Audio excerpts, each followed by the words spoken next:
Hi, I'm Allie Reiperger, and this is my presentation for TESP360 Principles of Instruction.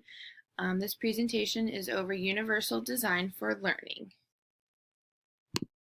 And my target audience is colleagues or paras. So we'll begin by going over just some of the basics. What is Universal Design Learning? UDL is first and foremost a research-based framework. It's used to create a learning environment for flexible learning for all students. It is geared toward accommodating individual learning, and it gives an equal opportunity for learning for all students. Another main goal for universal design learning is to have all of our students become expert learners, which we will learn about later in the presentation. But we are able to achieve this goal through instructional goals, assessments, methods, and materials. These are the components of UDL, which are used to help our students become expert learners. Universal Design for Learning Guidelines. There are three main guidelines that are broken down into categories, as you will see here on this slide. Provide multiple means for representation, providing options for perception. So that examples of that can be just changing the way you're presenting the information. We are trying to reach students who are auditory learners and visual learners. So being able to change up the way you display the information is a key to helping our students expand their learning. Provide options for language, mathematical expressions, and symbols. So this is going to be clarifying the vocabulary for our students who are having a hard time understanding and promoting understanding across languages. And you could be illustrating this through multiple media. Provide options for comprehension. This would be activating the student's background knowledge of a specific topic. While you are presenting new information, it is important for students to be able to access their prior knowledge to incorporate that with their new knowledge. The second major guideline for UDL is to provide multiple means of action and expression. Provide options for physical action. Vary the methods of response. There are multiple ways that an activity can be presented, like we just spoke about in the first principle, as well as the student's response to it through writing, through an activity. There are multiple ways to have students engage and to respond to activities. And optimizing the tools and the technologies that are available for teachers to use. There are smart boards, there are whiteboards, there are all kinds of things that could be incorporated in a classroom. So just keeping all of those things in mind to being able to achieve that. Provide options for expression and communication. Again, communication is something that should be in the classroom, and there are multiple ways for students to be able to express themselves through their writing, through their art. There are lots of ways for students to be able to express themselves.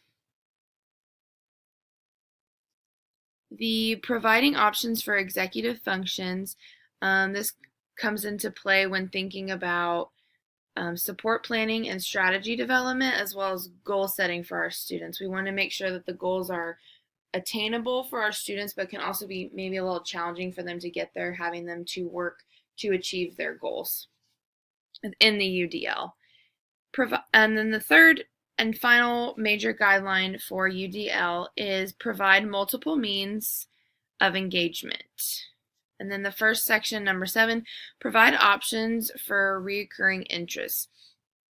Optimize individualized choice, the relevance, value, and authenticity, and minimize the distractions. I think minimizing the distractions can sometimes be a challenge depending on the group of students that you have, but it really is important to try and eliminate that so that all students are engaged and focused on the activity and they are able to get the most out of the activity that is available for them. The next one, provide options for sustaining effort and persistence.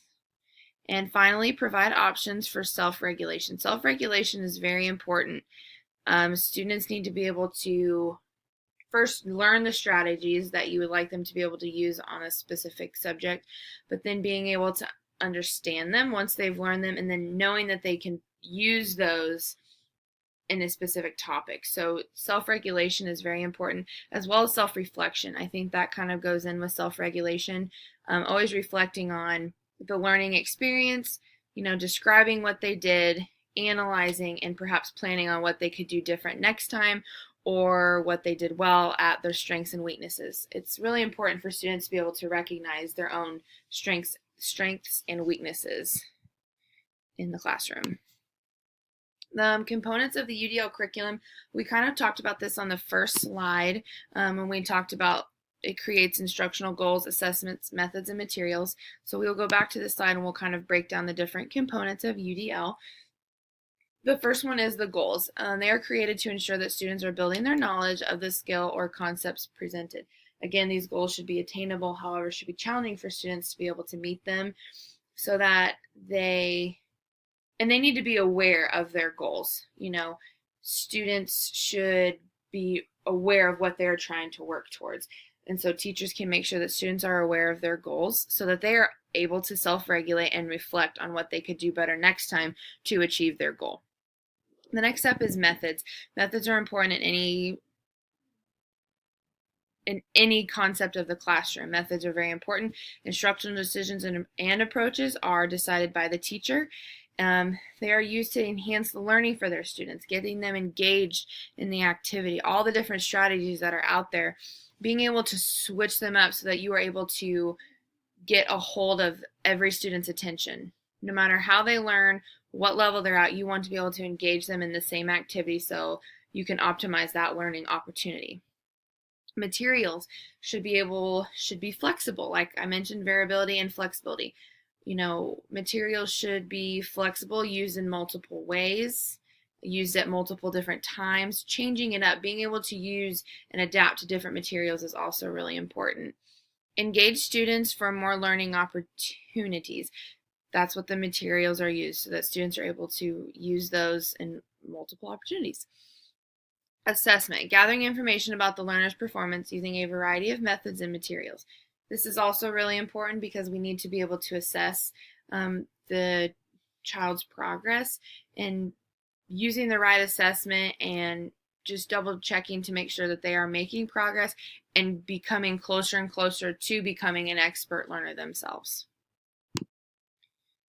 The expert learner, we've been talking about this throughout the presentation, so we're going to break down what an expert learner is for UDL. They are resourceful and knowledgeable.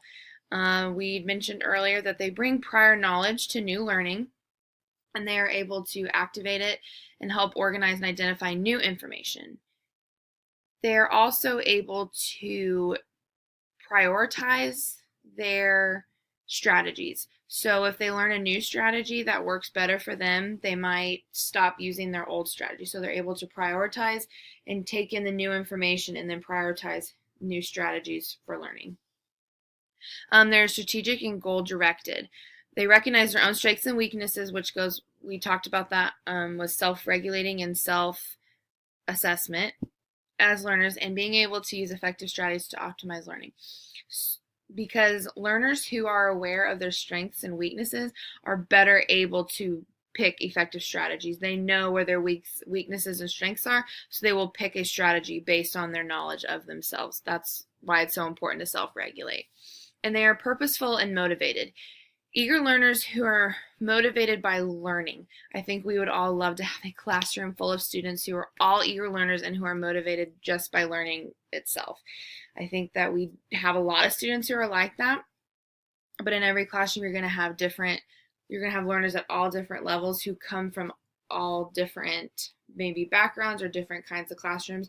So it's really important to be able to motivate all of our learners by engaging them in the activity using all of the components that we discussed in the previous slide, their goals, methods, and materials, and assessments, to be able to engage our students and make them motivated and ready to learn and ready to achieve their learning goals that we have set for them.